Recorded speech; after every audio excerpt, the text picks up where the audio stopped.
اللهم صل على سيدنا ومولانا محمد صاحب التاج والمعراج والبراق والعلم دافع البلاء والوباء والقحط والمرض والألم اسمه مكتوب مرفوع مشفوع منقوش في اللوح والقلم سيد العرب والعجم جسمه مقدس موطر مطهر منور في البيت والحرم شمس الضحى بدر الدجى صدر العلا نور الهدى كهف الورى مصباح الظلم جميل الشيم شفيع الأمم صاحب الجود والكرم والله عاصمه وجبريل خادمه والبراك مركبه والمعراج سفره وفوق سدرة المنتهى مقامه وقاب قوسين مطلوبه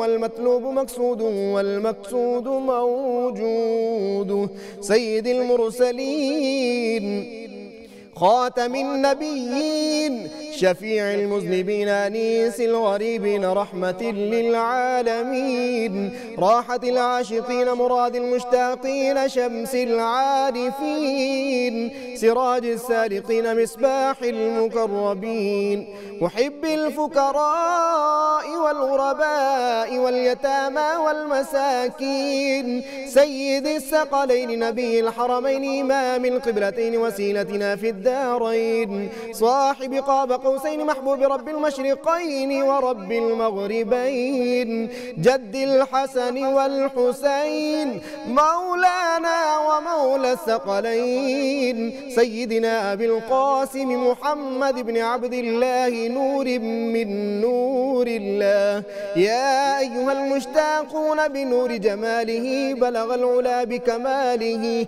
كشف الدجى بجماله حصنت جميع خصاله صلوا عليه وآله وأصحابه وسلموا تسلیما بسم اللہ الرحمن الرحیم۔ السلام علیکم ناظرین پروگرام صبح نور کے ساتھ اسلام آباد اسٹوڈیو سے نذیر احمد غازی آپ کی خدمت میں حاضر ہے۔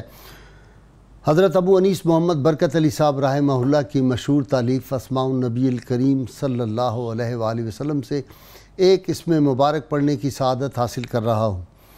سیدنا کثیر الامتی صلی اللہ علیہ وآلہ وسلم ہمارے سردار سب سے زیادہ امت والے درود و سلام بھیجے اللہ آپ صلی اللہ علیہ وسلم، آپ کی آل پاک اور آپ کے صحابہ کرام پر۔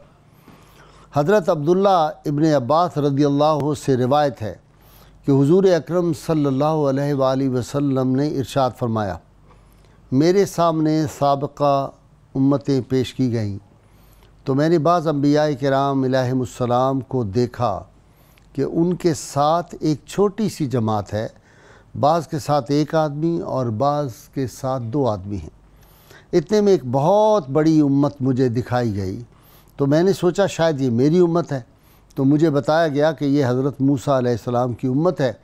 مجھے حکم ملا آپ صلی اللہ علیہ وسلم آسمان کے دونوں اطراف کو دیکھیں۔ جب میں نے آسمان کے ایک کنارے سے دوسرے کنارے تک دیکھا تو ایک عظیم الشان جماعت میرے سامنے پیش کی گئی۔ مجھ سے فرمایا گیا، اے حبیب مکرم صلی اللہ علیہ وآلہ وسلم، یہ آپ صلی اللہ علیہ وآلہ وسلم کی امت ہے۔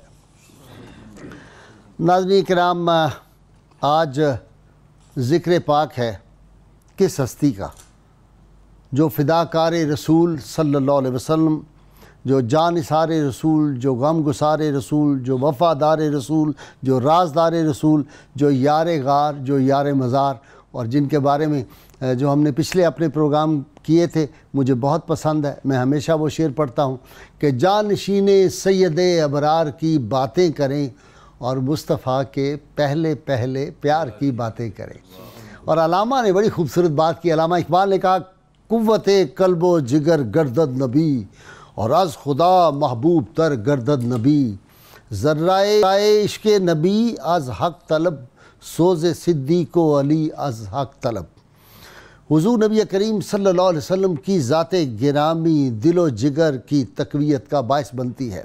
اقبال کہتی ہیں، اور شدت اختیار کر کے خدا سے بھی زیادہ محبوب بن جاتی ہے، تو بھی اقبال آپ صلی اللہ علیہ وسلم کے عشق کا ذرہ حق تعالیٰ سے طلب کر اور تڑپ مانگ۔ کون سی تڑپ؟ جو صدیق اکبر رضی اللہ تعالیٰ عنہ اور مولا علی شیر خدا رضی اللہ عنہ میں تھی۔ ناظرین کرام، سیدنا صدیق اکبر رضی اللہ تعالیٰ عنہ کا عشق رسول آج ہمارا موضوع ہے۔ ناظرین کرام، اگر جذبہ عشق کا کوئی مادی وجود ہوتا تو اس کا نام صدیق اکبر رضی اللہ تعالیٰ عنہ ہوتا۔ ایک حدیث پاک جو ہم اکثر اپنے جمعوں کے خطبات میں سنتے ہیں، علماء سے سنتے ہیں، لا یؤمن احدکم حتی اکون احب الیہ من والدہ و ولدہ والناس اجمعین، کہ ارشاد گرامی اللہ کے محبوب صلی اللہ علیہ وسلم نے فرمایا تم میں سے کوئی شخص اس وقت تک مومن نہیں ہو سکتا جب تک وہ مجھے اپنی جان، اپنے مال، اپنی اولاد، اپنے ماں باپ اور کل جہان سے زیادہ محبوب نہ بنا لے۔ اگر اس حدیث پاک کی عملی تفسیر کوئی وجود ہمیں نظر آتا ہے تو وہ سیدنا صدیق اکبر رضی اللہ تعالیٰ عنہ ہے۔ ناظرین کرام، سیدنا صدیق اکبر رضی اللہ تعالیٰ عنہ فرمایا کرتے ہیں مجھے 3 چیزیں بہت زیادہ پسند ہیں۔ ایک، آپ صلی اللہ علیہ وسلم کے چہرہ انور کو ہر وقت دیکھتے رہنا، اور میں اکثر کہا کرتا ہوں کہ صحابہ کو دید میں بھی حسرت دید رہتی تھی، اور پھر صحابہ میں سیدنا صدیق اکبر رضی اللہ تعالیٰ عنہ سارا دن چہرہ مصطفیٰ صلی اللہ علیہ وسلم کو دیکھ کے عبادت کرنا، اور رات کو جب صرف سونے کے لیے اپنے گھر جانا تو ساری رات تڑپ کے گزارتے تھے کب صبح ہو اور چہرہ مصطفیٰ صلی اللہ علیہ وسلم میرے سامنے ہو۔ ناظرین کرام، بدر میں ساتھ ہیں، احد میں ساتھ ہیں، حنین میں ساتھ ہیں، تبوک میں ساتھ ہیں، فتح مکہ میں ساتھ ہیں، طائف کے مہم میں ساتھ ہیں، خندق میں ساتھ ہیں، کس کس جگہ نہیں ہیں، اور پھر آج مزار پاک میں بھی رسول اللہ صلی اللہ علیہ وسلم کے ساتھ ہے۔ میرا ایمان ہے ناظرین کرام، میرا یقین ہے، میرے ایمان کی آنکھیں اس بات کو دیکھتی ہیں کہ سید عالمین صلی اللہ علیہ وسلم جب کوئی صدیق اکبر کا ذکر کرتا ہے تو اللہ کریم بھی خوش ہوتے ہیں اور اللہ کے محبوب صلی اللہ علیہ وسلم بھی خوش ہوتے ہیں۔ یہ وہ ہستی ہے جن کے بارے میں رحمت للعالمین، جن کے احسانات ساری کائناتوں پہ ہیں، آسمان والوں پہ، عرش والوں پہ، فرش والوں پہ۔ وہ فرمائے میں نے دنیا کے سارے انسانوں کے احسانوں کا بدلہ دے دیا، ایک کا بدلہ میں نہیں دے سکا، یہ اللہ قیامت کے روز دے گا۔ سیدنا صدیق اکبر نے ناظرین کرام وہ تبوک کا موقع، مال تو ان کے سامنے کوئی حیثیت ہی نہیں رکھتا، انہوں نے اپنی جان قربان کر دی۔ ابو قحافہ والد بوڑھی عمر میں نبی کریم صلی اللہ علیہ وسلم کی شان پاک کے خلاف ایک منہ سے فقرہ نکلا اور ایک تھپڑ رسید کیا اپنے والد ابو قحافہ کے منہ پہ، وہ گرے جا کے۔ جب بارگاہ رسالت مآب صلی اللہ علیہ وسلم میں شکایت پہنچی تو کہا یا رسول اللہ خدا کا شکر ہے میرے ہاتھ میں اس وقت تلوار نہیں تھی، اور اپنے بیٹے عبد الرحمن کو کہتے ہیں کہ بیٹا تو کہتا ہے نا کہ تو نے مجھے چھوڑ دیا بدر کے میدان میں تیری تلوار کے نیچے تھا، مجھے اس اللہ رب العزت کی قسم ہے اگر تو رسول اللہ کے دشمنوں کی طرف سے لڑ رہا تھا میری تلوار کے نیچے آتا عبد الرحمن میں تمہارا سر تن سے جدا کر دیتا۔ ناظرین اکرام، ہر شے صدیق اکبر نے جان کی پرواہ نہیں کی۔ لوگ کہتے ہیں کہ جناب وہ جو اس وقت سانپ نے ڈس لیا تھا غزوہ تبوک میں، جب سفر میں جا رہے تھے نا ہجرت میں، تو یہ عشق کا عالم تھا، مدینہ منورہ کی طرف رواں دواں ہیں، کبھی آگے چلتے، کبھی پیچھے چلتے، کبھی دائیں چلتے، کبھی بائیں چلتے۔ حضور صلی اللہ علیہ وسلم صدیق اکبر یہ تم جگہ کیوں بدلتے ہو؟ یا رسول اللہ جب خیال آتا ہے کوئی سامنے سے دشمن وار نہ کر دے تو آگے کھڑا ہو جاتا ہوں، جب پیچھے سے خیال آتا ہے تو میں پیچھے کھڑا ہو جاتا ہوں، جب دائیں سے خیال آتا ہے دائیں کھڑا ہو جاتا ہوں، جب بائیں کا خیال آتا ہے وہاں کھڑا ہو جاتا ہوں۔ ناظرین کرام، میں ایک بات عرض کروں، سیدنا صدیق اکبر رضی اللہ تعالیٰ عنہ کا عشق کا مقام تو وراء الورا ہم نہیں بیان کر سکتے۔ جس ہستی کو اللہ پوچھے کہ پوچھئے صدیق اکبر سے یا رسول اللہ صلی اللہ علیہ وسلم یہ مجھ سے خوش ہے، اس کا مقام میں اور میرے اسکالر کیا بیان کریں گے، لیکن یہ ان کی عشق رسول کا تصدق ہے کہ میں دعوے سے کہتا ہوں 1,24,000 انبیاء کرام میں سے کسی نبی کسی رسول کی امت نے اپنے پیغمبر سے وہ عشق نہیں کیا جو محمد عربی صلی اللہ علیہ وسلم کے ان غلاموں نے کیا ہے۔ 14 صدیاں اس بات کی گواہ ہیں۔ وہ سیدنا خالد بن ولید اور عمر فاروق اور بلال حبشی کے عشق سے لے کر اور دور حاضر کے غازی علم الدین شیر اور غازی ممتاز تک لوگ اپنی جانیں اسی انداز سے قربان کرتے ہیں۔ رسول اللہ صلی اللہ علیہ وسلم کی ناموس کی حفاظت اس امت نے اپنی جانوں سے کی ہے، مالوں سے کی ہے، اولادوں سے کی ہے۔ اپنا سب کچھ کو ہم قربان کر دیں، پھر بھی سمجھتے ہیں یہ کم ہے۔ تجھ پہ 100 جان سے قربان مدینے والے، آج سیدنا صدیق اکبر، عظیم عاشق رسول، عاشقوں کے امام، صدیقوں کے امام اور اماموں کے امام، اور جنہوں نے نبی عالمین صلی اللہ علیہ وسلم کی حیات ظاہری میں کتنی 17 کے قریب نمازیں جو تھیں ان کی امامت فرمائی ہے۔ ناظرین کرام، آج ان کے تذکار پاک کے لیے میرے ساتھ مفتی فاروق القادری صاحب، مفتی اعظم 92 چینل، میرے ساتھ ہی اسلام آباد آئے ہیں، اور دوسرے میرے آج اسکالر، معروف عالم دین، یہاں کا بہت بڑا نام ہے، علامہ حیدر علوی صاحب میرے ساتھ ہیں، اور نوجوان نعت خوان محراب حبیب چشتی جو ہے یہ آج ہمیں منقبت سنائیں گے، مصطفیٰ کے پہلے پہلے پیار کی باتیں سنائیں گے ہمیں، یہ بھی نظم کی صورت میں۔ مفتی صاحب سے آغاز کر رہا ہوں۔ جی مفتی صاحب، جب عشق مصطفیٰ صلی اللہ علیہ وسلم کا ذکر ہوتا ہے، پہلا نام جو صفحہ کرتاس پہ نہیں صفحہ ذہن پہ آتا ہے؟ بلا توقف، بلا شک و ریب، عشاق و محبین رسول صلی اللہ علیہ وسلم کی فہرست ترتیب دی جائے تو فوراً جو نام ذہن میں آئے گا، جو سر فہرست نام رقم ہوگا، وہ عاشق اکبر جناب سیدنا صدیق اکبر رضی اللہ تعالیٰ عنہ کا نام گرامی ہوگا۔ سبحان اللہ۔ اور وہ چونکہ آج آپ کے عشق اور محبت کی بات ہے، تو آپ کی ہی مرویات 142 احادیث میں سے آپ کی اپنی بیان کی ہوئی ایک حدیث جو کنز العمال شریف میں اسی مضمون کے بارے میں۔ سبحان اللہ۔ ہمارے ناظرین اس سے یہ جانیں گے کہ حب رسول کی اہمیت کتنی ہے اور اس کی فضیلت کیا ہے۔ سیدنا صدیق اکبر کہتے ہیں، میں نے خود رسول پاک صلی اللہ علیہ وسلم سے سنا، حب الرسول افضل من الاعتاق، کہ رسول پاک صلی اللہ علیہ وسلم سے محبت کرنا غلاموں کو آزاد کرنے سے بڑا اجر والا اور ثواب والا۔ اللہ اکبر، سبحان اللہ۔ سیدنا صدیق اکبر رضی اللہ تعالیٰ کے عشق اور محبت کے جذبے کی سچائی کا یہ عالم تھا کہ وہ ایک جملہ جو آپ نے ارشاد فرمایا وہ تمام محبتوں پر غالب ہے۔ سبحان اللہ۔ سیدنا صدیق اکبر نے اس موقع پر جب رسول کریم علیہ السلام نے آپ سے یہ فرمایا تھا کہ مجھے کسی کے مال نے اتنا نفع نہیں دیا جتنا ابو بکر کے مال نے دیا، واہ، تو سیدنا صدیق اکبر رونے لگ پڑے، اور روتے روتے انہوں نے کیا کہا جو ان کی دلی وابستگی اور فنا فر رسول ہونے کی بین دلیل ہے۔ سبحان اللہ۔ عرض کرنے لگے، حل انا و مالی الا لکا یا رسول اللہ صلی اللہ علیہ وسلم، یا رسول اللہ میری جان اور میرے مال کے مالک آپ ہیں۔ ہائے ہائے ہائے ہائے، یہ صدیق اکبر ہی کہہ سکتے ہیں۔ سبحان اللہ۔ اور سیدنا صدیق اکبر کی محبت کا عالم یہ غازی صاحب، حیران ہو جاتا ہوں کہ آج کے دور میں یہ بظاہر ممکن نہیں ہے۔ غار ثور ہٹا کٹا جوان آدمی جائے 2.5 سے 3 گھنٹے لگتے ہیں، اور تھک جاتا ہے، اور جناب اس سے دوسرا قدم نہیں اٹھایا جاتا، سارا سفر پہاڑی، اس طرح بالکل اور سیدھا۔ آج تو کچھ راستہ وہاں پر کشادہ ہے، کچھ سیڑھیاں بن چکی ہیں، اس دور میں تو یہ سب بھی نہیں تھا۔ تو عرض کی، یا رسول خدا صلی اللہ علیہ وسلم، آپ پہاڑی چڑھیں گے تکلیف ہوگی، میرے کندھے پر سوار ہو جائیں۔ اپنے کندھوں پر سوار کر کے اتنا دشوار گزار اور بلندی والا سفر کیا اور غار تک پہنچے۔ غار میں داخل ہونے لگے، عرض کی حضور آپ یہاں رکیں۔ پہلے رو کر کہا، یا رسول اللہ اندر ہو سکتا ہے کوئی موذی کیڑا، کوئی جانور ہو، وہ آپ کو تکلیف نہ پہنچائے، جو تکلیف پہنچنی ہے مجھے پہنچے۔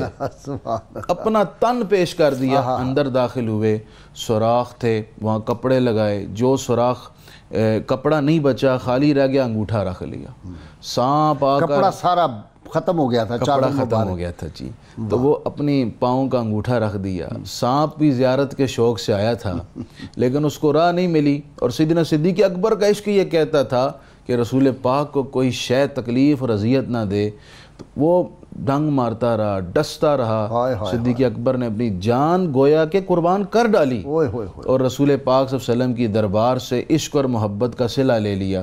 سیدنا صدیق اکبر رضی اللہ تعالیٰ عنہ کے اعزاز میں اللہ تعالیٰ نے قرآن مجید کی ایک آیت اتار کر آپ کی قلبی ستھرائی اور آپ کے عشق کی مقبولیت پر مہر لگا دی. صداقت صدیق کی مہر ہے وہ. مہر لگی. اچھا اس میں 2-3 آیتیں ہیں, پہلے میں ایک سنا لوں پھر دوسری آیتیں میں بعد میں سنوں گا. ذرا ہم اسلام آباد آئے ہوئے ہیں نا, یہ ہمارے مہمان بھی ہیں, میزبان بھی ہیں, علامہ حیدر علوی صاحب. جی علوی صاحب, ہر شے, مال قربان, جان قربان, اولاد قربان, ماں باپ قربان, ساری مثالیں سیدنا صدیق اکبر کے سراپا میں ملتی. ایسی ہے بات. بسم اللہ الرحمن الرحیم. پروانے کو ہے شمع تو بلبل کو پھول بس, صدیق کے لیے ہے خدا کا رسول بس. سبحان اللہ. قلندر لاہوری نے تو ہمیں یہ پیغام دیا کہ وہ ذات ایسی ہے کہ جس ذات نے سوائے رسول اللہ کے نہ کسی کو جانا, نہ مانا, نہ پہچانا, اور ایسا تعلق ہے کہ جو بچپن سے لے کر وقت وصال اور آج مزاج تک قائم, بعد از وصال بھی قائم ہے, آگے بھی جنت میں بھی انشاءاللہ بے شک ایسے. لیکن ہم دیکھتے ہیں کہ جب عشق کی بات آتی ہے تو کسی نے کہا تھا کہ العشق و نارن یحرق ما سوی المحبوب. عشق تو آگ ہے جو محبوب کے سوا ہر چیز کو جلا کے خاک کر دیتی ہے. جب سیدنا صدیق اکبر رضی اللہ تعالیٰ عنہ کی طرف دھیان جاتا ہے تو ہم دیکھتے ہیں کہ چاہے وہ اظہار ایمان ہو, رسول اللہ کی ذات کی رسالت کی تصدیق ہو, تو سیدنا صدیق اکبر رضی اللہ عنہ بلا چون و چرا ایک ہی بلا توقف رسول اللہ کی رسالت کو تسلیم فرماتے ہیں.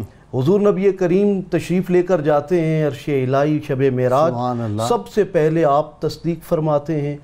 یعنی ہر مقام پر ہم دیکھتے ہیں کہ سیدنا صدیق اکبر رضی اللہ عنہ آگے بڑھ کر رسول اللہ صلی اللہ علیہ وآلہ وسلم کی تصدیق. منافق ایک بار پوچھتے ہیں کہ آپ اللہ کو پہلے مانتے ہیں یا رسول اللہ کو پہلے مانتے ہیں؟ بڑا عجیب سوال تھا.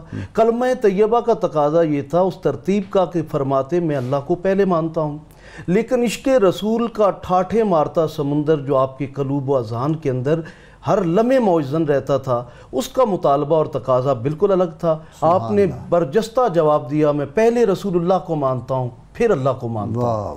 اس جواب کے بعد منافقوں نے تو یہ سمجھا کہ اب تو جو ہے وہ سیدنا صدیق اکبر دائرہ ایمان سے شاید خارج ہو جائیں, کیونکہ رسول اللہ تو یہ فرماتے ہیں قولوا لا الہ الا اللہ داخلوا فی الجنہ, لا الہ الا اللہ کو جنت ملے گی.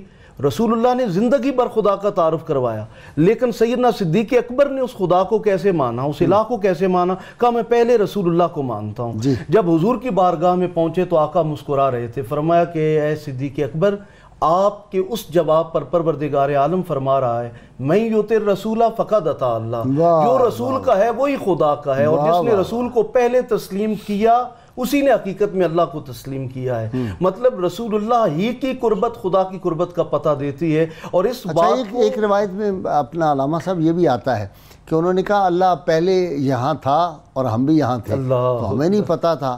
تو یہ تو رسول اللہ صلی اللہ علیہ وسلم کا کرم ہے کہ انہوں نے ہمیں خدا سے متعارف کرایا, اس لیے میں نے حضور کا پہلے ذکر پاک کیا. کہ جس بن دیکھے خدا کو مان لیا ہے, تم معراج کی باتیں کرتے ہو, تم آگے کی باتیں کرتے ہو. رسول اس سے آگے بھی فرمائے تو میں تو اسے بھی تسلیم کرنے کو تیار ہوں. جو تسلیم و رضا کی بات ہے اس میں سیدنا صدیق اکبر رضی اللہ عنہ ہمیں بہت بلندی پہ نظر آتے ہیں کہ ہر معاملے میں جب آپ کے سامنے حضور صلی اللہ علیہ وآلہ وسلم کی عظمت و شان بیان ہوئی تو کہیں آپ کی زبان رکی نہیں, لڑکھڑائی نہیں, کہیں کانپی نہیں, کہیں یہ نہیں کہا کہ بھئی یہ بات حضور کے معاملے میں میں تسلیم سوچا نہیں. بنا عشق آگے بڑھا اور اس نے آخر تسلیم کر لیا. اسی لیے خطر ہر معاملے میں, اسی لیے صوفیاء فرماتے ہیں کہ شب معراج سدرۃ المنتہا پہ جہاں جبرائیل کی بریک لگ گئی تھی, اگر صدیق اکبر ساتھ ہوتے تو کہتے یا رسول اللہ میں پر تو کیا جان قربان کر دوں گا لیکن آپ کا ساتھ نہیں چھوڑوں گا. یہ بات ہے کہ ایک محدث نے فرمایا کہ اگر صدیق اکبر وہاں ہوتے تو وہ کہتے جل جاؤں گا, میں تو اسی لیے ساتھ ہوں. اچھا مفتی صاحب, عشق رسول کا ایک اور پہلو کہ قیامت کے دن اللہ تعالیٰ صدیق اکبر سے فرمائیں گے کہ جس جنت کے جس دروازے سے جانے جائے, وہ رک جائیں گے اور کہیں گے میں اس وقت تک نہیں جاؤں گا جب کہ رسول اللہ صلی اللہ علیہ وسلم کے وہ امتی جو مجھ سے حضور کی وجہ سے پیار کرتے ہیں وہ نہیں جائیں گے. یہ بھی تو عشق رسول کا ایک کمال کا پہلو نہیں؟ جنت سامنے ہے, دروازے کھلے ہوئے ہیں اور بندہ کہہ رہا نہیں میں نہیں جنت میں جاؤں گا پہلے. اصل میں جی محب اپنے محبوب کی رضا اور خوشنودی دیکھتا ہے کہ کس بات میں, ہر شے. صدیق اکبر یہ دیکھ چکے تھے کہ رسول پاک کی چشمان دل نواز سے اشک رواں ہیں امت کی بخشش کے لیے, خلوت میں بھی, غار میں بھی, گھر میں بھی, برسر اجتماع بھی. آپ اس امت دنیا کی میں فکر آمد رہتے کے ہیں۔ موقع پر بھی، آمد سے پہلے بھی۔ اور سیدنا صدیق اکبر اسی وجہ سے رسول اللہ کی امت سے پیار کرتے۔ وہ کہتے ہیں نا کہ کسی کے بچوں سے پیار کریں تو وہ شخص خوش ہوتا ہے۔ ہاں، سیدنا صدیق اکبر نے حضور کی امت سے ایسا پیار کیا کہ آپ صلی اللہ علیہ وسلم نے خود اس کی تصدیق اور اعتراف کرتے ہوئے صدیق اکبر کی شان میں یہ فرمایا، اچھا، ارحم امتی ابو بکر رضی اللہ تعالیٰ، فرمایا میری امت کے حق میں میرے بعد سب سے بڑا مہربان اور رحم دل ابو بکر صدیق ہے۔ سبحان اللہ۔ اور سیدنا صدیق اکبر رضی اللہ تعالیٰ عنہ، دیکھیں دعوی محبت سب کرتے ہیں، سب کرتے ہیں۔ مزہ تو تب ہے کہ محبوب قبول کرے کہ ہاں یہ میرا عاشق ہے، خدا مزہ قبول جب کرے۔ ہے کہ جائیں خلد میں ہم اس طرح اختر ہے جی، واہ واہ، اختر شیرانی کیا بات کیا ہے۔ مزہ جب ہے کہ جائیں خلد میں ہم اس طرح اختر، کہیں حورے محمد کا وہ مستانہ غلام آ گیا۔ تو اللہ اور اس کے رسول قبول فرمائیں، تصدیق فرمائیں کہ ہاں یہ عاشق رسول۔ سیدنا صدیق اکبر کو یہ مرتبہ حاصل تھا۔ اب دیکھیں جب وہ غار میں سیدنا صدیق اکبر رضی اللہ تعالیٰ گئے تو قرآن نے کیا کہا کہ اس وقت رسول پاک نے صدیق اکبر سے کہا، یہی پھر آیات اتر آئیں، لا تحزن ان اللہ معانا، آپ حزن نہ کریں، اللہ ہمارے ساتھ ہے۔ یہاں ایک لطیف نقطہ یہ ہے کہ حزن اور غم یہ دو لفظ استعمال ہوتے ہیں۔ غم کہتے ہیں جہاں اپنی ذات کا غم ہو، اور حزن کہتے ہیں جہاں اپنا نہیں کسی اور کا غم ہو۔ تو سیدنا صدیق اکبر کو اس وقت اپنی ذات کا غم نہیں ہے، کوئی خدشہ نہیں ہے کہ مجھے تکلیف پہنچ رہی ہے یا پہنچ سکتی ہے۔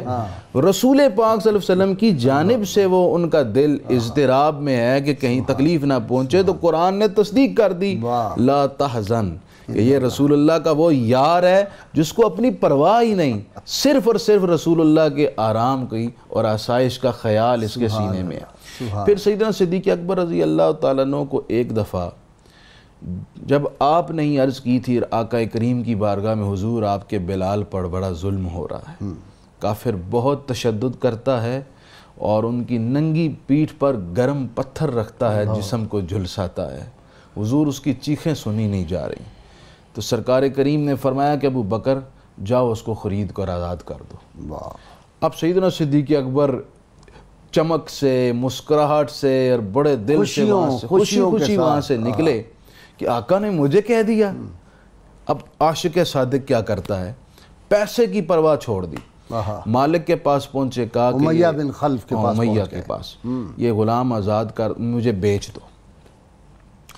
تو اب اس سیدنا بلال حبشی کی یوں تو عظمت بہت ہے کہ عرش و فرش کو ان پر ناز ہے، لیکن اس وقت کے ماحول میں اس طرح کے غلام کی 500 درہم سے زیادہ کوئی قیمت نہیں تھی۔ امیہ نے کہا جی میں 2000 دینار لوں گا، درہم چاندی کا، دینار سونے کا، 500 درہم قیمت نہیں، 2000 دینار مانگ لیے، اس لیے کہ اتنی زیادہ قیمت پر ابو بکر انکار کر دے گا۔ تو میں یہ صدیق اکبر نے کہا مجھے یہ سودا منظور ہے۔ امیہ دھنگ رہ گیا، بات کچھ اور ہے۔ اس نے سیدنا صدیق اکبر کے عشق کو آزمایا۔ سیدنا صدیق اکبر ہر آزمائش میں پورا اترے۔ اس نے کہا جی میں 2 نہیں 5000 لوں گا۔ آپ نے فرمایا تو نے پہلے 2000 میں طے کیا۔ اس نے کہا جی میں نے 5000 دینار لینے، اور کہا مجھے قبول۔ اس نے پھر اپنی بات سے منحرف ہوتے ہوئے کہا نہیں میں 10,000 دینار لوں گا۔ سیدنا صدیق اکبر نے 10,000 دینار اسے پکڑائے، کیونکہ رسول کریم کی خوشی اس میں تھی، میرے محبوب کی رضا اور خوشنودی اس میں۔ 10,000 دینار لے کر آزاد کیا، تو اپنی خدمت کے لیے نہیں، آزاد خرید کر آزاد کر دیا۔ اور قرآن مجید نے ان کے عشق، ان کے محبت، ان کے قلبی اخلاص پر تصدیق لگاتے ہوئے سورہ لیل کی آیت نمبر 19 سے 21 تک اتار دی۔ کیا جی وَمَا لِأَحَدٍ عِنْدَهُ مِن نِعْمَةٍ تُجْزَى، بلال نے ابو بکر پر کوئی احسان نہیں کیا تھا جس کا یہ بدلہ دے رہا ہے، إِلَّا ابْتِغَاءَ وَجْهِ رَبِّهِ الْأَعْلَى، یہ رسول اللہ کا وہ یار ہے جو صرف اللہ کی رضا کے لیے اس غلام کو آزاد کر رہا ہے، اور اللہ کی رضا رسول اللہ کی رضا میں ہے، کیونکہ رسول کرام نے انہیں اقبال نے کیا کہا، اقبال کہتا ہے کہ مقدونیہ کا سکندر اعظم 33 سال میں ساری دنیا فتح کی، تو اقبال کیا کہتا ہے کہ اقبال یہ کس کے عشق کا فیض عام ہے، رومی فنا ہوا حبشی کو دوا۔ سبحان اللہ۔ حاجی صاحب ایک اس سے جو آگے والی آیت ہے نا مختصر سی، سبحان اللہ، اللہ کریم نے اپنے حبیب سے فرمایا وَلَا سَوْفَ يُعْطِيكَ رَبُّكَ فَتَرْضَىٰ سورہ دہا میں، محبوب اتنا دیں گے کہ تو راضی ہو جائے گا۔ یہ سرکار کی شان ہے کہ اللہ اپنے حبیب کو راضی کر رہا ہے، راضی کرنا۔ اور حضور علیہ السلام کے غلام سیدنا صدیق اکبر کے عاشق صادق، خدا کی رضا چاہتے ہیں دو عالم، خدا چاہتا ہے رضائے محمد، سیدنا صدیق اکبر خدا کی شان، چاہتا ہے رضائے محمد صلی اللہ علیہ وَلَا سَوْفَ يَرْضَىٰ، ہاں اے محبوب آپ کا غلام ابو بکر بھی راضی ہو جائے گا۔ سبحان اللہ، کتنی بڑی شان ہے جو اللہ کریم اپنے حبیب علیہ السلام کو یہ فرماتا ہے، اسی طرح اپنے محبوب کے یار خاص جناب صدیق اکبر کو فرمایا جا رہا ہے۔ رسول کریم علیہ السلام نے مفتی صاحب، علامہ صاحب، میرا دل اور میری جان مدینے والے، تجھ پہ 100 جان سے قربان مدینے والے۔ میرا خیال ہے مجھے بریک کے لیے کہا جا رہا ہے، جی بریک لینی ہے جی، ذرا آپ کی آواز مجھے بہت کم آ رہی ہے۔ ناظرین کرام، بہت مختصر سی بریک، اور میں نے علامہ حیدر علوی سے پوچھا ہے، میرا دل اور میری جان مدینے والے، تجھ پہ 100 جان سے قربان مدینے والے۔ یہ اس کے بارے میں جب ہم بریک سے واپس آئیں گے تو بڑی عشق افروز بات ہم علامہ حیدر علوی سے سنیں گے، ہمارے ساتھ رہیے گا۔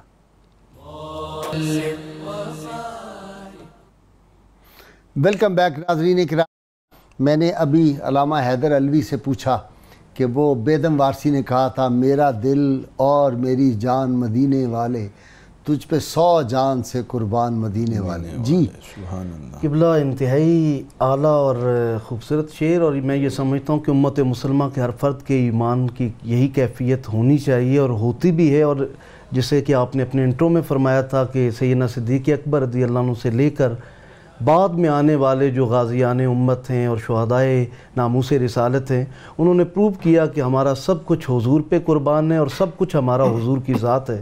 سیدنا صدیق اکبر رضی اللہ عنہ ایک بار رسول اللہ کی بارگاہ میں حاضر ہوئے اور عرض کیا یا رسول اللہ کیا ہمارا رب سچا ہے؟ کہا کیوں نہیں، ہمارا خدا سچا ہے۔ کہا کیا آپ سچے رسول ہیں؟ کہا یقیناً میں اللہ کا سچا رسول ہوں۔ کہا کیا اسلام سچا دین ہے؟ جی بالکل سچا دین ہے۔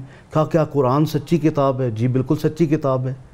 اب پوری باتیں حضور سے تصدیق کروا لی اور پھر چل دیے کعبۃ اللہ المشرفہ کی جانب۔ ہائے ہائے ہائے، اب یہ خطیب اول ہے اسلام سبحان کے، اللہ، کعبے کی دیوار پہ کھڑے ہو کر فرماتے ہیں لوگو واللہ ایک ہے، محمد عربی سچے رسول ہیں، قرآن سچی کتاب ہے، اور یہ کعبہ اللہ کا گھر ہے، اسلام سچا دین، آؤ توحید کی طرف، آؤ وحدہ لا شریک کی طرف۔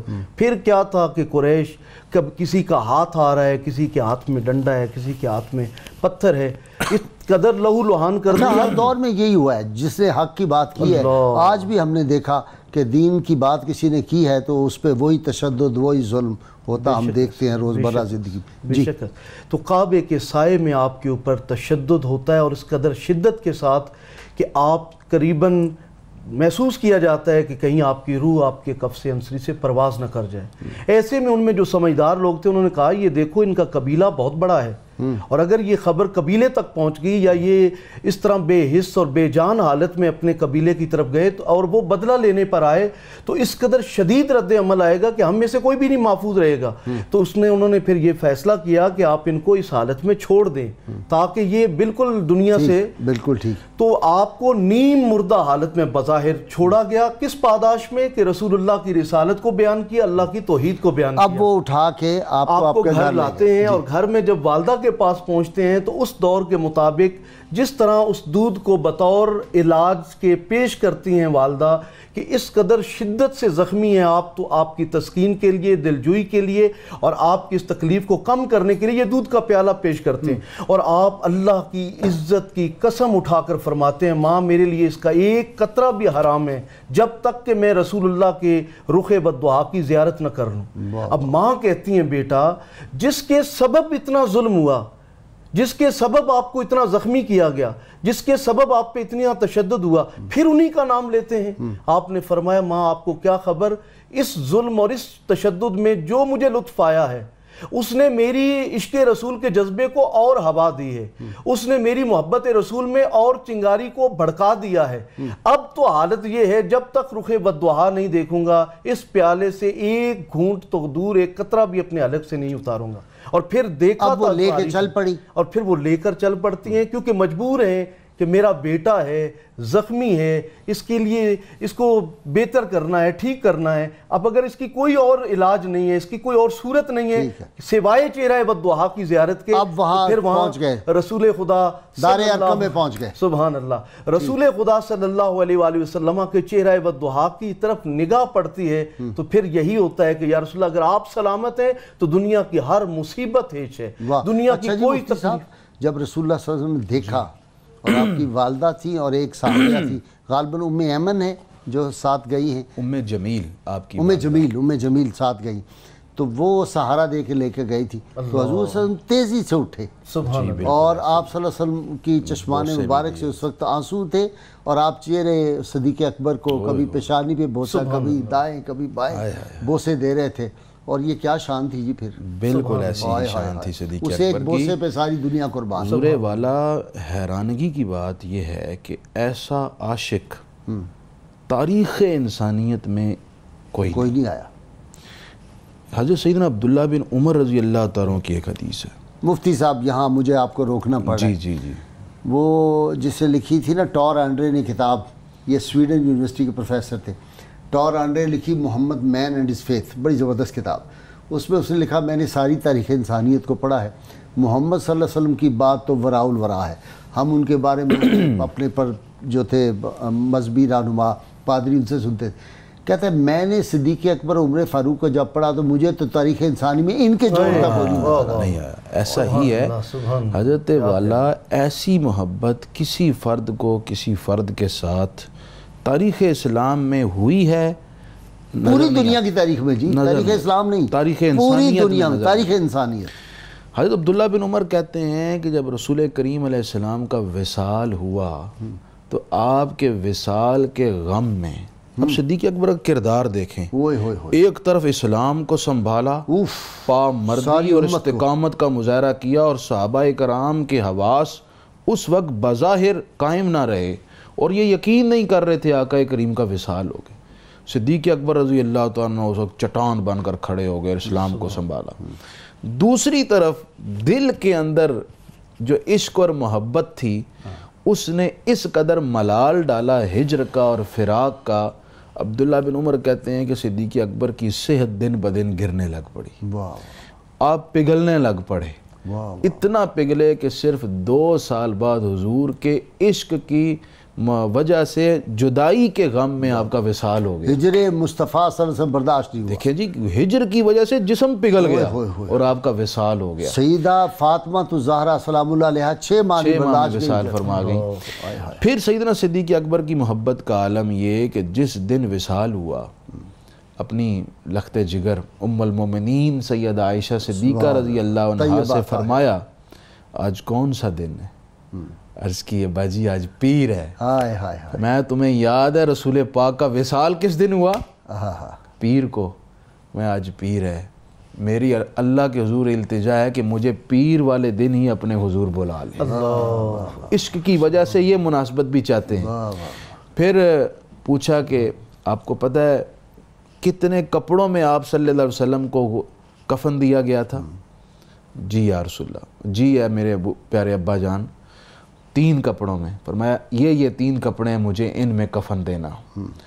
اچھا، پھر سیدنا صدیق اکبر رضی اللہ تعالی عنہ نے اس قدر نبی پاک علیہ السلام سے مناسبت اختیار کرنا چاہیے کہ حضرت علی شیر خدا سے عرض کی بوقت وصال کہ آپ نے جن ہاتھوں سے مصطفیٰ جان رحمت علیہ تحیۃ و ثنا کو غسل دیا تھا انہی ہاتھوں سے مجھے دینا، جس برتن میں دیا تھا اسی برتن میں مجھے دینا، اور ان کے مقدر پر نازاں کہ جس فراش پر، جس بستر پر بوقت وصال نبی رحمت صلی اللہ علیہ وسلم تھے اسی پر جناب صدیق اکبر رضی اللہ تعالیٰ عنہ عمر مبارک 63 برس۔ اور یہ بھی آپ نے پہلے کہا کہ رسول کریم علیہ السلام کی عمر جان نواز کتنی تھی؟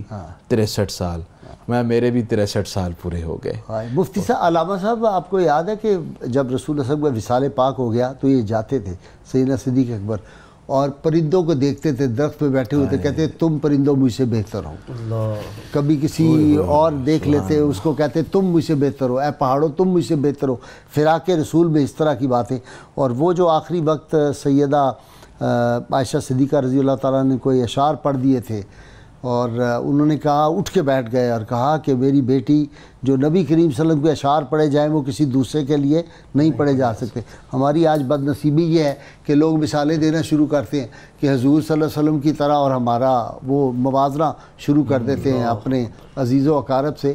یہ تو گستاخی رسول ہے، یہ جہالت ہے یہ کہنا کہ جی کوئی اپنے آپ کو نسبت دے سیدہ فاطمہ سے اور رسول اللہ صلی اللہ علیہ وسلم کے حوالے سے کوئی بات کرے۔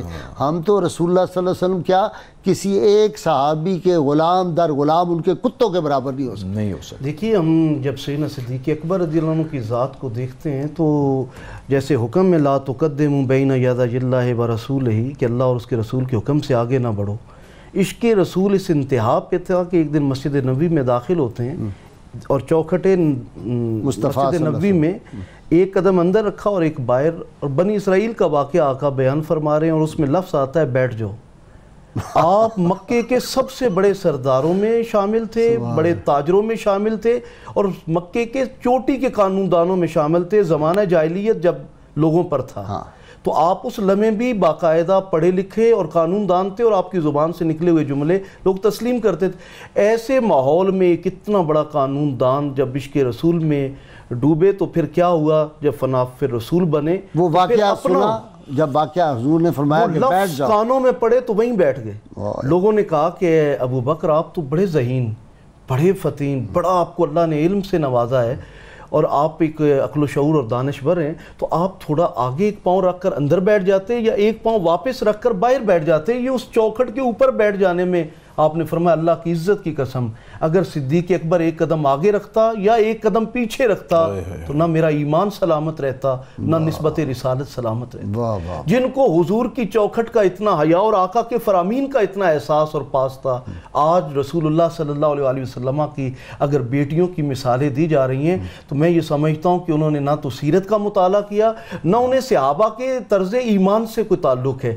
قرآن حکیم نے کہا وَإِذَا قِيلَ لَهُمْ آمِنُوا كَمَا آمَنَ النَّاسُ، جب انہیں کہا جائے ان صحابہ کی طرح ایمان لاؤ، قالوا انؤمن كما آمن السفهاء، وہ کہتے کہ ہم ان بے وقوفوں کی طرح ایمان لائیں۔ قرآن کہتا الا انہم هم السفهاء، خبردار ہو جاؤ بے وقوف یہ ہیں، میرے صحابہ، میرے نبی کے صحابہ دیوانے ہیں۔ اچھا مفتی صاحب، جس پائے پہ بیٹھ کے ممبر شریف کے رسول اللہ صلی اللہ علیہ وسلم دیتے تھے خطبہ مبارک، سنا ہے وہاں نہیں بیٹھے بعد میں؟ جی، اس سے نیچے والے سٹیپ پر بیٹھے آپ۔ اچھا، کہتے تھے کہ میں اس مقام پر نہیں بیٹھ سکتا جس مقام پر نبی رحمت جانے کائنات صلی اللہ علیہ وسلم تشریف فرما ہوتے تھے۔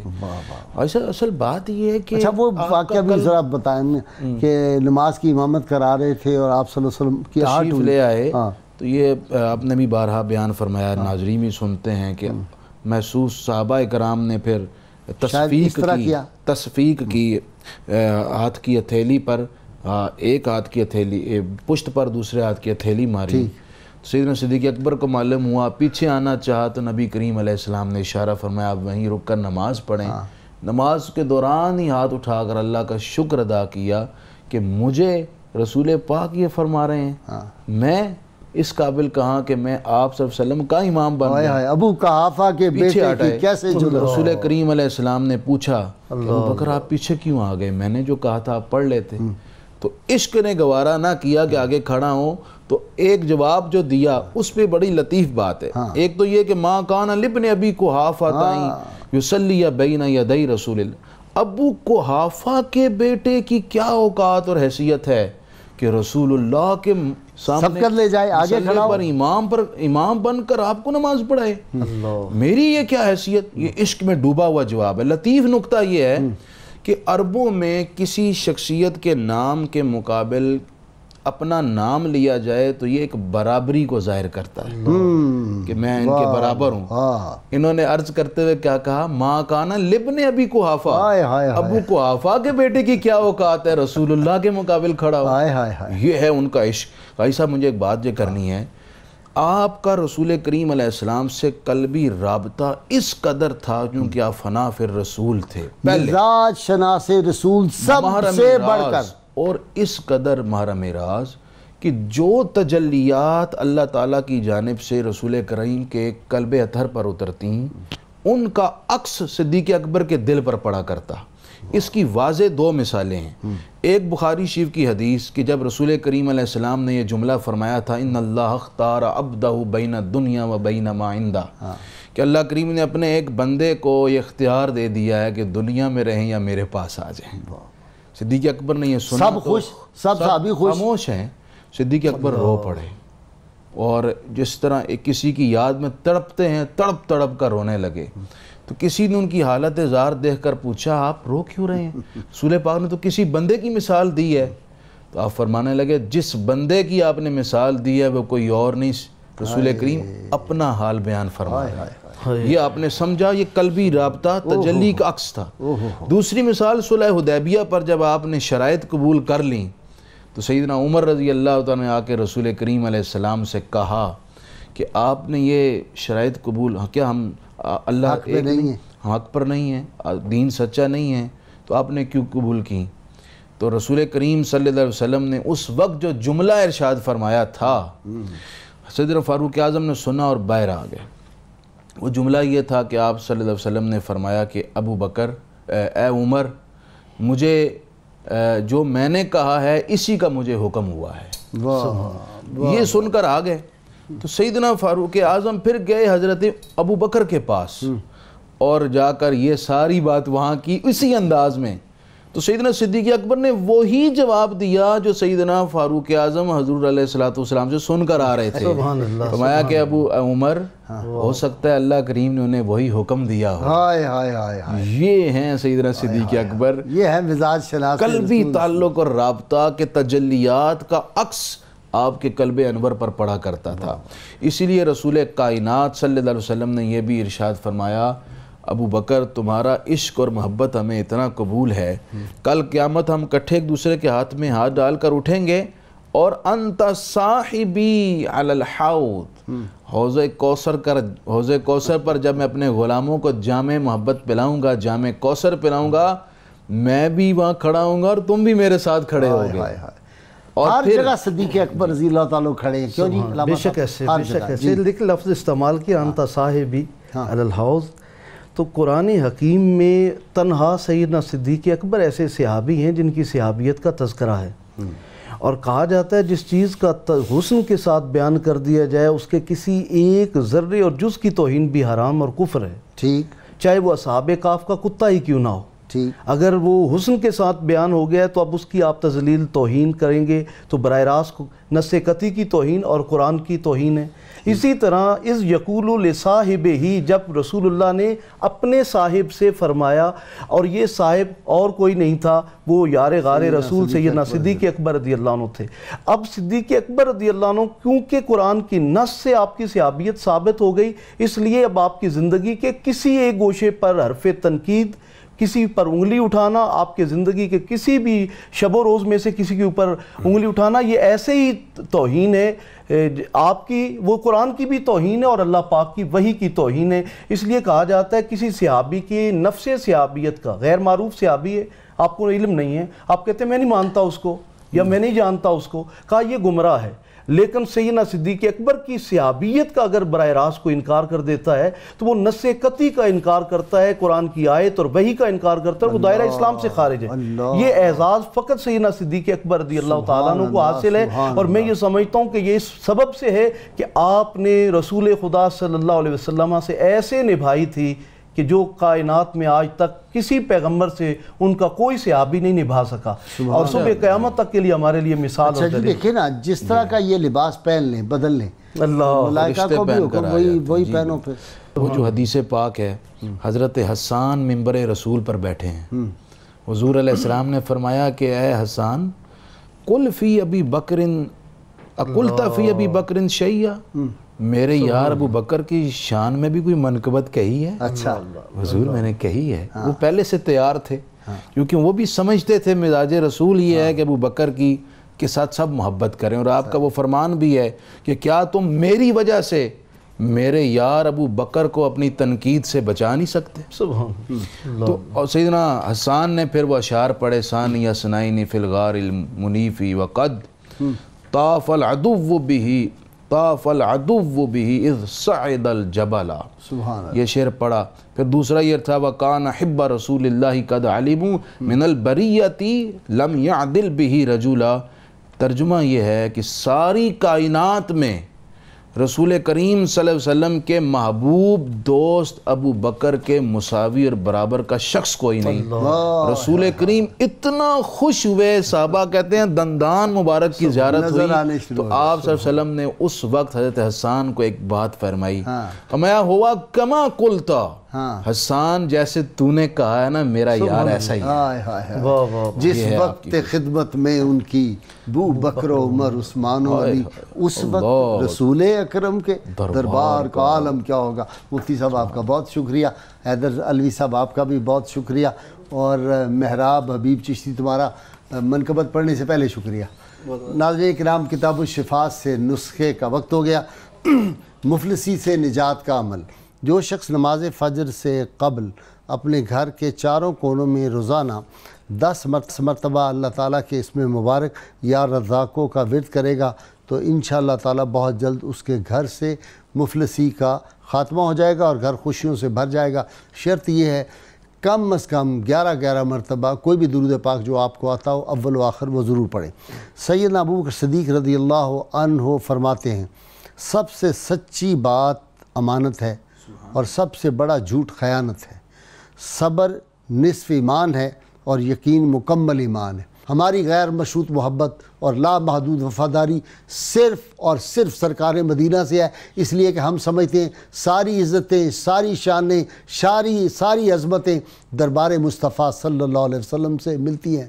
وہ کیا اس نے کہا تھا بیدم نے، یا رسول اللہ صلی اللہ علیہ وسلم ہم تیرے اقبال سے چلتے ہیں سینہ تان کر اور ناز ہو جاتا ہے پیدا تیرا کہلانے کے بعد۔ اللہ کریم سے دعا ہے اللہ تعالی ہمیں حضور رحمت عالمین صلی اللہ علیہ وسلم کی غیر مشروط محبت اور لامحدود وفاداری نصیب فرمائے، اور جن کا باپ ایک اور ماں نیک ہو وہ اس نعرے کو بہت پسند کرتے ہیں۔ وہ نعرہ لگانے کے لیے میرے تینوں مہمان، میرے ناظرین سامعین، اور آج اسلام آباد کی ساری فضائیں گونج جانی چاہیے۔ ہم اسی لیے حاضر ہوئے ہیں، ہم رسول اللہ صلی اللہ علیہ وسلم کی محبت لوگوں کے دلوں میں جو ہے وہ پہنچاتے ہیں، اور پاکستان کی محبت یہ لازم و ملزوم ہے۔ تیار ہو جائیے نعرہ لگانے کے لیے۔ پاکستان کا مطلب کیا؟ لا الہ الا اللہ محمد رسول اللہ۔ جی محراب حبیب چشتی بارگاہ سیدنا صدیق اکبر میں منقبت۔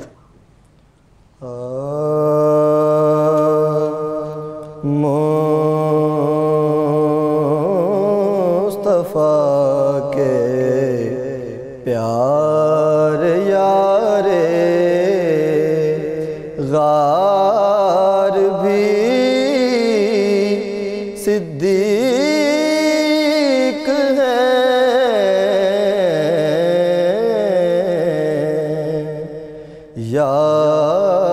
یار بھی صدیق ہے،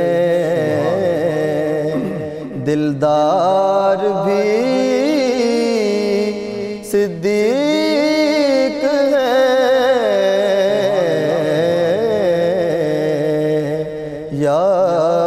یار بھی صدیق ہے، دلدار بھی صدیق ہے۔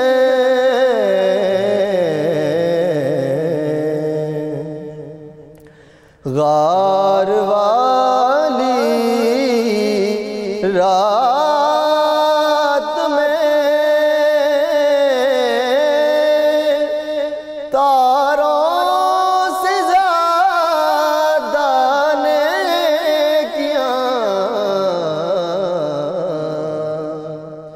غار والی رات میں تاروں سے زیادہ نیکیاں،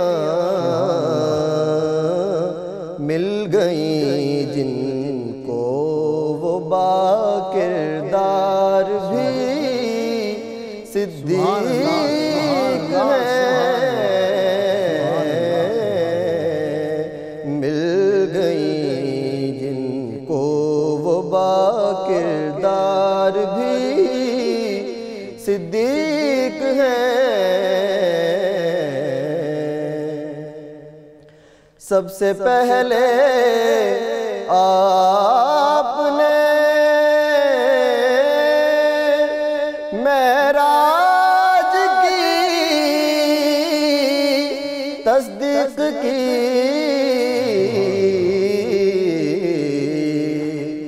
سب سے پہلے آپ نے معراج کی تصدیق کی، فی الحقیقت باعث اسرار بھی صدیق ہیں۔ مصطفیٰ نے خود کیا نازش مصلی کا امام، مصطفیٰ نے خود کیا نازش مصلی کا امام۔